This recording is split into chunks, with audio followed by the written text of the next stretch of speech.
Hi, I'm Mark Anderson. I am here at Overbrook Golf Club, and we are on the road with the Anderson Project.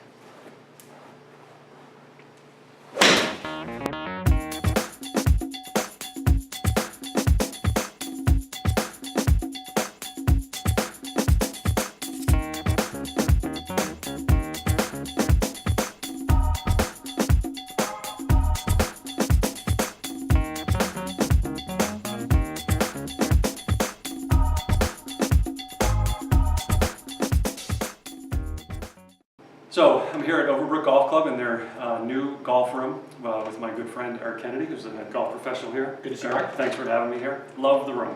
It worked out beautifully. We love it. It's awesome. So things are going well in here? Yeah, things are great. It's a very popular room.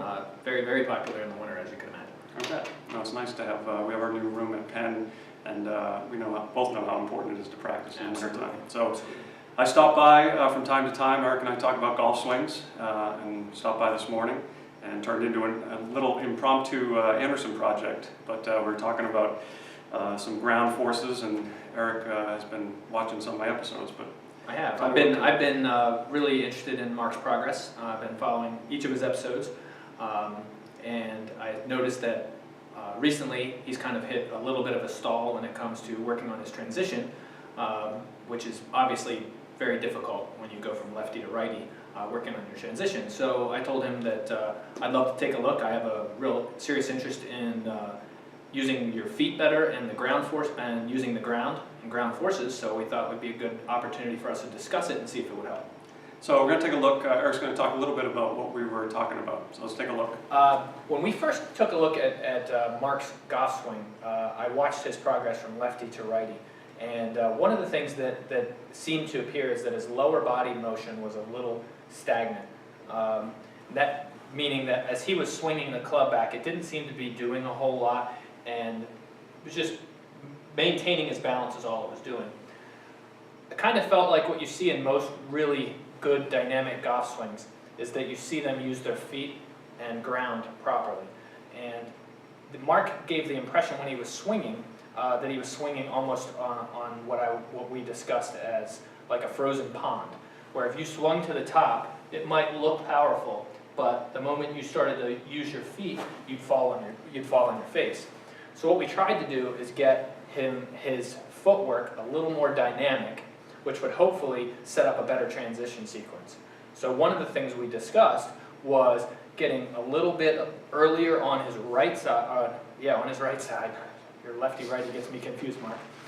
Early on his right side, and have him turn into that inside of his right foot, and try to then get off of it as soon as humanly possible, because where he was getting in his backswing was kind of stuck at the top, a little rolled out, and then everything came down all at once, and his hips kind of backed up a little bit. So the sensation was that he was pushing down into the ground with his right foot till he got to about here, and then he was feeling the sensation of pushing off of it and getting onto his left instep very early in his backswing. And as you can watch the progress, we made some great progress today, but obviously you will find that even something as simple as moving from right instep to left instep can be really challenging. So let's take a look at some of Mark's swings. So one thing we see is your setup is your lower body's a little moved to the right, which obviously may lead you into a bad backswing sequence, which go ahead and start the club back. And as you can see, that's the floating position we discussed before, which is your right side is kind of shifted, kind of outside the inside of your right foot. And from that point, it's really hard not to just rotate the chest really early and swing left. And none of his footwork at that point is lending itself towards pushing towards the target at all. There you see it impact. His right foot still flat on the ground, clearly not pushing towards the target. His left hip, if anything, is backed up slightly. Just a position we'd see a lot of guys who fade or slice the golf ball. And this is something I've struggled with for the whole time I've been doing this, is getting a better position at impact. Right. So then we decided to work on some drills where we could try to get him to use the ground a little more, to push down on the inside part of his right foot even before the club went back, so he could actually feel some resistance. And as he did these drills, he actually felt his upper body kind of, his side bend more to the right, where he could feel a little bit of a stretch.